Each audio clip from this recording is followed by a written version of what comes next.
Dios le bendiga a todos los hermanos y amigos en esta preciosa noche. Les saludo en el amor de Cristo, este es su hermano Octavio Divison. También les saludamos a nombre de la Iglesia de Dios Pentecostal, Movimiento Internacional, un nuevo comienzo en Longwood, Florida, la cual pastorea el reverendo Israel Medina. Hoy continuamos, como todos los miércoles, con nuestra clase bíblica y estaremos considerando la lección número 26 del leccionario bíblico Camino al Discipulado. El tema que estaremos considerando en esta noche dice: las señales de la venida de Cristo. Material de estudio se encuentra en el capítulo 24 de Mateo, de los versículos 5 al 11, del 15 al 21 y del 42 al 47. La afirmación fundamental: la iglesia debe estar apercibida, esperando al Señor. Las señales de su venida son evidentes. La introducción que tenemos para este estudio: la obra de Dios en favor de la humanidad dan a conocer su amor y misericordia, así como su cuidado protector a su creación. El sacrificio de Cristo fue la máxima provisión de Dios para que la humanidad fuese librada del pecado y de la muerte eterna. Durante su ministerio terrenal, Jesús orientó a sus discípulos acerca de la importancia de mantenerse alerta, velando y orando y observando las señales que acontecerían antes de su venida. Todos los creyentes quisiéramos saber el día y la hora en que el Hijo del Hombre ha de venir a la tierra. Pero Cristo dijo a sus discípulos que nadie sabía el día y la hora en que el Hijo del Hombre habría de venir, ni aun los ángeles del cielo. Tenemos que dejar claro, establecido, antes de continuar, que la segunda venida de Cristo a la tierra se compone de dos fases. Cuando se habla de la segunda venida del Señor, esto se compone de dos fases diferentes. La primera es el rapto de la iglesia, lo que conocemos los cristianos como el rapto de la iglesia, que solamente es para los que han sido lavados con la sangre de Cristo. Esto es solo para el pueblo escogido de Dios, todo aquellos que aceptaron a Cristo como su Salvador, ¿verdad? Escucharán la trompeta cuando el Hijo del Hombre venga, ¿verdad?, a buscar a los redimidos. La segunda es cuando venga con poder y gloria, y todo ojo le verá, porque viene a establecer su reino y a juzgar a las naciones y a reinar en la tierra por espacio de 30 años. ¿Verdad? De estas dos fases se compone la venida de Cristo, o la segunda venida, porque como ya vino la primera vez, pues por eso se le llama la segunda venida de Cristo. Hay que aclarar antes de seguir adelante que cuando Cristo salió del templo, en una ocasión que Cristo salió del templo, dice que los discípulos le dijeron, uno de los discípulos se le acercó y le dijo: mira, maestro, qué precioso se ve el templo. Y Jesús, mirando y conociendo el futuro de todas las cosas, le dijo: de cierto te digo, que no quedará piedra sobre piedra que no sea derribada. Prediciendo Jesús la destrucción de aquel templo, de los cuales los judíos se maravillaban, ¿verdad? Y dice que el Señor se sentó allí en el Monte de los Olivos y comenzó a decirle, ¿verdad?, todas las cosas que habían de suceder antes de su venida. para que ellos estuvieran conscientes de las cosas que acontecerían. Así que vamos a entrar al primer tópico que tenemos en esta noche, donde nos dice de los postreros días, según Mateo 24, del 3 al 14. Sí, dice: después que Jesús pronunció esta profecía, obviamente, de la destrucción del templo, sus discípulos se acercaron a él para decirle o hacerle dos preguntas. Dos preguntas le hicieron.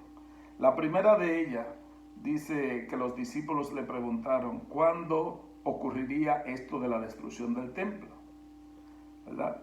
Y la segunda dice que le preguntaron que cuándo sería la destrucción del mundo, o el fin del mundo, o de los tiempos, como le llamaban. Ellos pensaban que el retorno de Cristo era el fin de los tiempos y que sucederían las dos cosas a la misma vez. Pero con la parábola que Cristo le dijo más adelante acerca del trigo y la cizaña, le dejó entender en forma de metáfora, Jesús le dejó entender claramente que estos dos eventos serían dos eventos separados. En Mateo 24, Jesús menciona por lo menos 10 señales o 10 eventos que sucederían, que deberían suceder antes de su venida. Es una de las cosas que aclara bien este capítulo. Y por eso tenemos que tener cuidado al estudiarlo, porque se entrelazan tanto la fase 1 como la fase 2, tanto el rapto como la segunda venida, ¿verdad? Pero él les dijo claramente: ok, no le voy a enseñar, no le voy a decir cuándo vengo, cuándo regreso, esto no lo sabe nadie, pero sí le voy a decir, a mostrar las señales que van a acontecer antes de que esto acontezca. Estén pendientes, porque cuando estas señales acontezcan, pues ustedes mismos van a deducir, ¿verdad?, que la venida está cerca, que está a la puerta. Por eso es que le dice aquí, pues, le voy a decir las señales que van a acontecer. Y empieza diciéndole por lo menos estas 10 señales que menciona aquí este capítulo. Empieza con la primera, dice que vendrán falsos cristos. Y esto lo hemos visto a través de la historia de la humanidad, que se han levantado mucha gente diciendo que son el Cristo, ¿verdad? El Hijo de Dios viviente. Pero son falsos, han sido falsos. La segunda dice que oiréis de guerras y de rumores de guerra. Esto lo oímos desde que surgió la Primera Guerra Mundial, se propagó esta palabra guerra en el mundo, y luego la segunda, y todo el tiempo el mundo ha estado en una guerra constante. A veces arrecia, a veces merma un poco, pero siempre hay guerra. La tercera, habrán peste o epidemias, como la que estamos viviendo hoy en día. Sucederán estas epidemias que cegarán la vida de muchos aquí en la tierra. La cuarta dice que habrá hambre, habrá una hambruna en el mundo, ¿verdad?, donde todo el mundo pues deseará un bocado de comida para saciar su hambre, porque habrá escasez de alimentos. La quinta dice que habrán terremotos. Cada minuto tiembla la tierra en diferentes lugares del mundo, y a veces pues hay unos temblores de mayor intensidad y hay otros de menor intensidad, pero esto viene sucediendo desde un tiempo para acá muy frecuentemente. La sexta dice que habrá persecución contra los creyentes de parte del gobierno, de parte de los enemigos de la iglesia. La séptima, habrá tropiezo. Muchos de los creyentes se confundirán con las falsas doctrinas que van a surgir, y dice que tropezarán con la misma palabra que ya fue dada por el Señor. La octava dice que habrán falsos profetas, y eso se están levantando, ¿verdad?, desde los tiempos desde el siglo I, cuando los apóstoles, pues, siempre han habido falsos profetas. La 9 dice, el amor se enfriará. Dice más Jesús, por haberse multiplicado la maldad, el amor de muchos se enfriará. Y esto lo vemos, ¿verdad?, cada día que perdemos más la confianza en el ser humano, porque realmente la maldad pues ha cobrado un auge tremendo en el corazón, en la mente de los seres humanos. Y la 10ª dice que el mundo debe ser evangelizado. Con los medios de comunicaciones que tenemos hoy en día, con estos adelantos tecnológicos, sabemos que no es difícil llegar a los lugares más recónditos de la tierra con la predicación del Evangelio, porque ya por medio del satélite, ¿verdad? Pues se llega a cualquier rincón del mundo, se puede llegar y transmitir, ¿verdad?, un mensaje de salvación como Cristo lo mandó, ¿verdad? Estas señales se han estado cumpliendo a través del tiempo. Durante los últimos 2000 años, ¿verdad?, estas señales se han estado cumpliendo y se incrementan cada día más cuando se aproxima, cuando vemos que se aproxima cada vez más la parusia o la parusia o la venida de Cristo o el rapto de la iglesia, ¿verdad?, como se le llama en este caso. Así es que, hermano, no es por falta de señal. Hemos tenido señal, Dios ha sido generoso con nosotros, el Señor, ¿verdad?, dejándonos unas señales, y hemos visto a través del tiempo el cumplimiento de cada una de ellas. Y pudiéramos hablar con lujo de detalle del cumplimiento, de cómo se han ido cumpliendo todas estas cosas. Y se están cumpliendo, hay algunas de ellas que están en pleno cumplimiento. Pero esta es la señal que Cristo nos dijo. Cuando vean todas estas cosas, prepárense, porque está a las puertas. Y por eso tenemos que estar apercibidos nosotros como creyentes. El segundo tópico que tenemos aquí dice que habla de algunas de las cosas que sucederán durante la gran tribulación. Obviamente esto es ya después del rapto de la iglesia y antes de la segunda venida de Cristo. Por eso les digo, hay que tener cuidado cómo se lee, cómo están entrelazados estos versos que hablan de uno y otro evento, de los dos eventos, ¿verdad?, que forman uno, pero que sucederán en forma separada. Mateo 24, del 15 al 26. El capítulo 15 dice: por tanto, cuando veáis en el lugar santo la abominación desoladora de la que habló el profeta Daniel. El profeta Daniel, cuando habló de esto en el capítulo 9, versículo 29 de Daniel, pues nos habla de esto, de esta abominación que iba a haber contra el templo del Señor, ¿verdad? Esta es una profecía de doble cumplimiento o de doble interpretación, ya que parte de ella se ha cumplido, pero hay otra parte que se cumplirá durante la gran tribulación. En el año 168 antes de Cristo, obviamente sucedió esto cuando Antíoco Epífanes sacrificó un cerdo a la divinidad del dios Zeus en el templo de Jerusalén, profanando así el templo, porque ellos sabían que el cerdo para los judíos era un animal inmundo, y decidieron sacrificarlo allí para burlarse, ¿verdad?, de los judíos en una de las incursiones que hicieron a Jerusalén.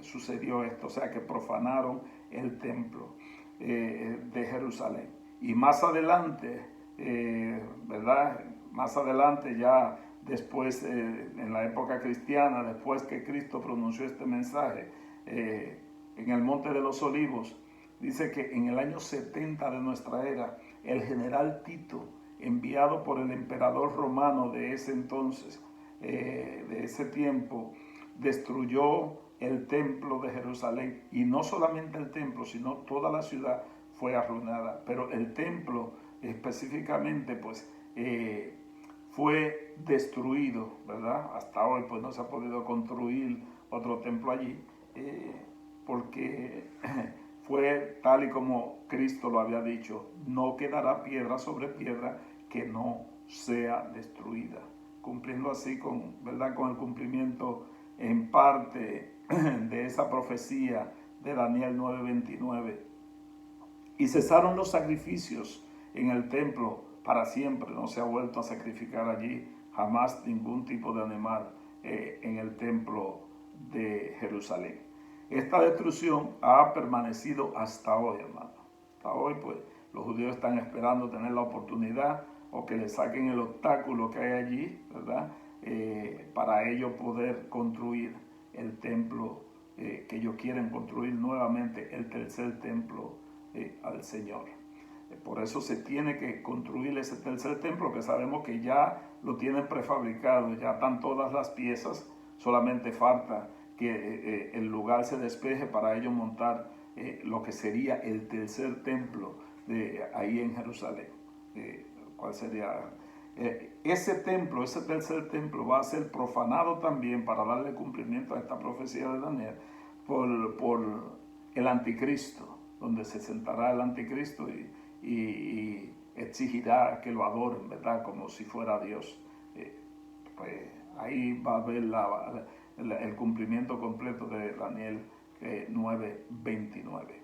Esta segunda referencia es de carácter apostólica, apocalíptica o escatológica y tendrá su cumplimiento durante la gran tribulación, ¿verdad? Quede claro que cuando esto suceda, ya la iglesia no estará aquí en la tierra, ya estaremos en el cielo morando con el Señor, ¿verdad? Cuando estas cosas acontezcan. El tercer tema que estaremos considerando en esta noche es la importancia de la permanencia fiel en el Señor. Este es el que más concierne a nosotros, porque esto fue donde más Jesús hizo énfasis, ¿verdad? A los discípulos en aquellos tiempos y nos lo hace a nosotros ahora, de que tenemos que permanecer fiel y firme en sus caminos para poder lograr el entrar a morar al reino de los cielos juntamente con Cristo. Según Mateo 24, del 45 al 51. Hermanos, pero la clave de todas estas cosas, la clave de todo lo que se ha dicho y lo que se dice en ese capítulo 24 de Mateo, ¿verdad? En todas las enseñanzas está contenida esa expresión velar. Y Cristo la mencionó en múltiples ocasiones. Velad, ¿verdad? Para que no caigan en tentación. Velad para que podáis estar firme, ¿verdad? Cuando el Hijo del Hombre venga, y así sucesivamente. Es la clave de todo esto. Tenemos que estar atentos, esperando el momento en que ha de venir. No sabemos cuándo, pero sí sabemos que ha de venir. Hay un refrán por ahí que se dice que tenemos que estar preparados como si Cristo viniera esta noche, pero tenemos que trabajar como si viniera en 100 años, porque no podemos dejar de hacer lo que tenemos que hacer, pero tenemos que estar atentos a los acontecimientos para que veamos cuán cerca estamos de ser arrebatados para ir a morar eternamente en la presencia de Dios. Esa es la clave también del Sermón del Monte, de todo lo que pronunció Jesús. Lo mencionó unas cuantas veces esta palabra, velar, ¿verdad? Él dijo que vendría en una forma inesperada, cuando nadie lo está esperando, como ladrón en la noche, ¿verdad? Como sabemos que cuando el ladrón llega a la casa es cuando todos están durmiendo, cuando nadie lo está esperando. Porque el mismo Jesús dijo una parábola de que si el padre de familia sabe cuando el ladrón viene a minar su casa, pues estaría atento, estaría velando, ¿verdad? Para que no pudiera entrar a su casa. Pero si está durmiendo, pues ahí es donde aprovecha aquel intruso para tratar de entrar donde no ha sido invitado.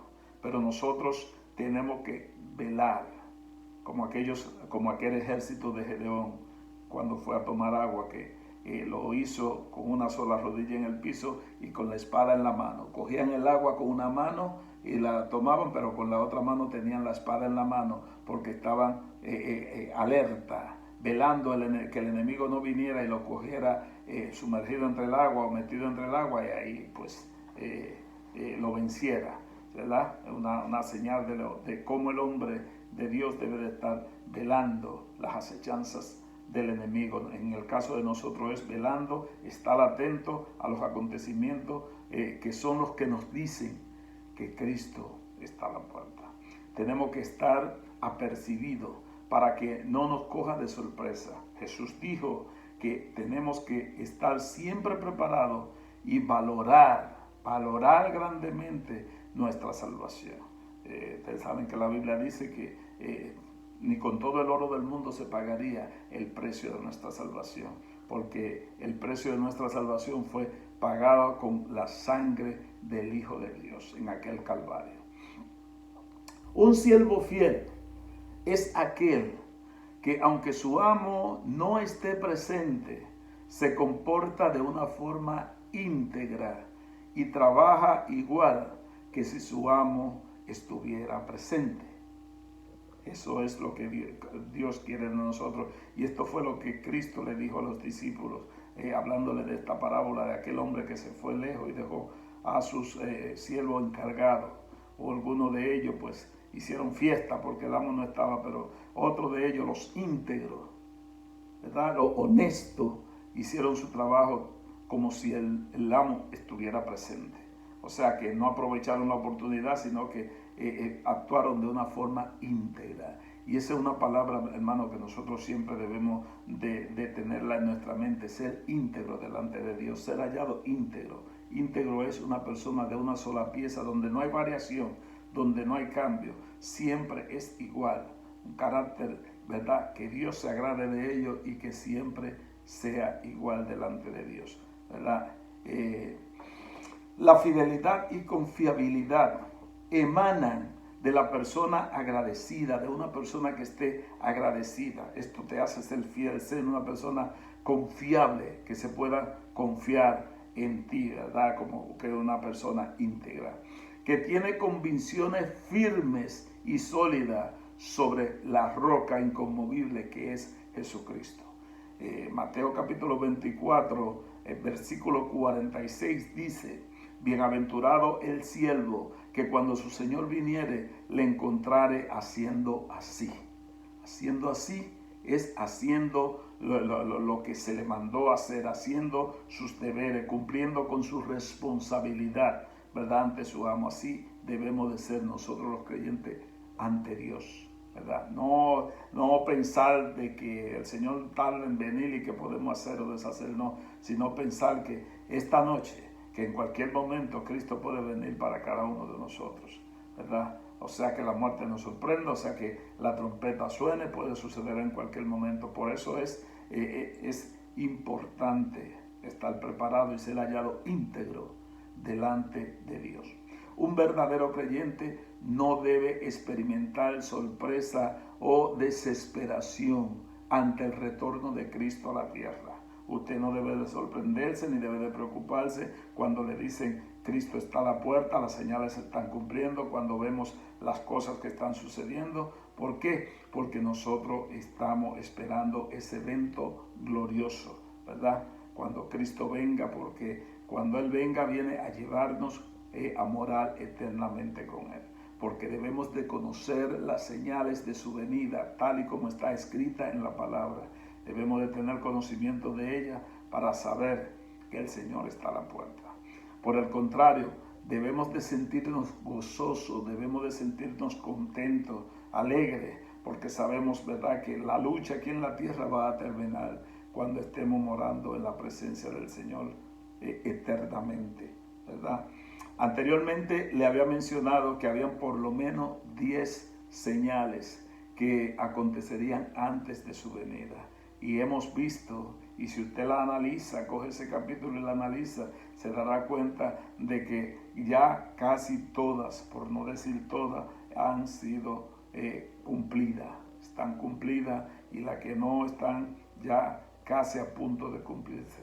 Eso nos deja a nosotros saber de que tenemos que estar velando en todo momento, porque en cualquier momento surgirá ese arrebatamiento de la iglesia. La lealtad y nuestro compromiso con Dios debe tener prioridad sobre cualquier otro asunto en la vida del creyente. fiel y verdadero, de los creyentes que son fieles y verdaderos, obviamente. Dios debe ocupar el primer lugar en nuestras vidas. En nuestros corazones Cristo debe de ocupar el lugar del centro, el primer lugar, el centro de atracción. De verdad que el Señor sea primero que todo, como Él lo demanda en el primer mandamiento, donde dice que debemos de amarle con todo nuestro corazón, con toda nuestra mente, con toda nuestra alma. Dios debe ocupar el primer lugar en la vida del creyente. Esta narración de la destrucción del templo y las señales de su venida se encuentran registradas en 3 de los 4 evangelios, ¿verdad? Dicen prácticamente lo mismo. Capítulo 24 de Mateo, Marcos 13, capítulo 13 y Lucas capítulo 21. Aunque Juan no habla mucho en su evangelio acerca de este evento, ¿verdad? Sí lo menciona, por ejemplo, en Juan 14, donde el Señor pues da las instrucciones a sus discípulos para que se mantengan firmes, ¿verdad? Esperando, y lo dice claro, aunque Juan lo dice en forma abreviada, dice: voy pues a preparar lugar para vosotros, para que donde yo esté, vosotros también esté. Y si me fuere, vendré otra vez y os tomaré a mí mismo, para que donde yo estoy, vosotros también estéis. Eso está en Juan capítulo 14, ¿verdad? En el Evangelio. O sea, cuando el Señor tiene ese diálogo con los discípulos, habla claro de su venida y de que Él fue a preparar lugar para vosotros, para nosotros. Está claro esto, hermano. No debemos de olvidar lo que los 4 evangelios hablan de la venida de Cristo. Pero estos 3 que le mencioné es prácticamente lo mismo, el mismo relato, ¿verdad? De lo que sucederá antes y después que Cristo venga a la tierra otra vez. Lucas capítulo 21, versículo 28 dice: cuando estas cosas comiencen a suceder, erguíos y levantad vuestras cabezas, porque vuestra redención está cerca. ¿Está claro, hermano? Este es el resumen de la lección. Cuando todo esto empiece a suceder, tenemos que estar preparados, atentos. Erguíos quiere decir atentos y preparados, porque nuestra redención está cerca, ¿verdad? Pero Jesús también dijo que el que perseverare hasta el fin, ese sería salvo, ¿verdad? No podemos quedarnos a mitad del camino, no podemos cansarnos, no podemos detenernos en esta carrera, no tenemos que seguir adelante con paso firme para que lleguemos hasta el fin, para poder alcanzar la salvación. El día y la hora nadie lo sabe, pero sí sabemos que va a suceder, ¿verdad? Porque Cristo lo prometió, las señales están cumplidas y todo indica que el Hijo del Hombre está a la puerta para venir a buscar a los redimidos. Así que en esta noche, hermanos, este pasaje bíblico es un pasaje precioso. Tiene partes escatológicas, donde son partes que están por cumplirse, que tendrán su cumplimiento en el futuro, pero tiene muchas partes que ya han sido cumplidas. Como lo dijo Jesús, velen que cuando esto acontezca, estén preparados, porque mi venida está cerca. Así es que basta, hermano, que nosotros, cada uno de nosotros, nos consagremos a Dios, busquemos su rostro, nos mantengamos firmes para que estemos preparados para escuchar el sonido de la trompeta, que solo lo escucharán aquellos que han sido lavados con la sangre de Cristo. Amén. El Señor prometió que nos va a guardar del día de la ira que vendrá sobre la tierra. Él va a guardar a su pueblo, a su iglesia, lo va a guardar y ya tiene su lugar donde lo va a tener allí disfrutando de su presencia. Vale la pena, hermano. Es una experiencia maravillosa. Vale la pena serle fiel al Señor. No permita que nada ni nadie lo mueva de su fe en el Señor, ¿verdad? Porque todo pasará, pero la palabra del Señor permanecerá firme para siempre. Así es que en esta noche Dios le bendiga, Dios le cuide, que la paz de Dios sea con todos y cada uno de ustedes y su bendición siempre esté presente en sus vidas. Dios le bendiga a todos.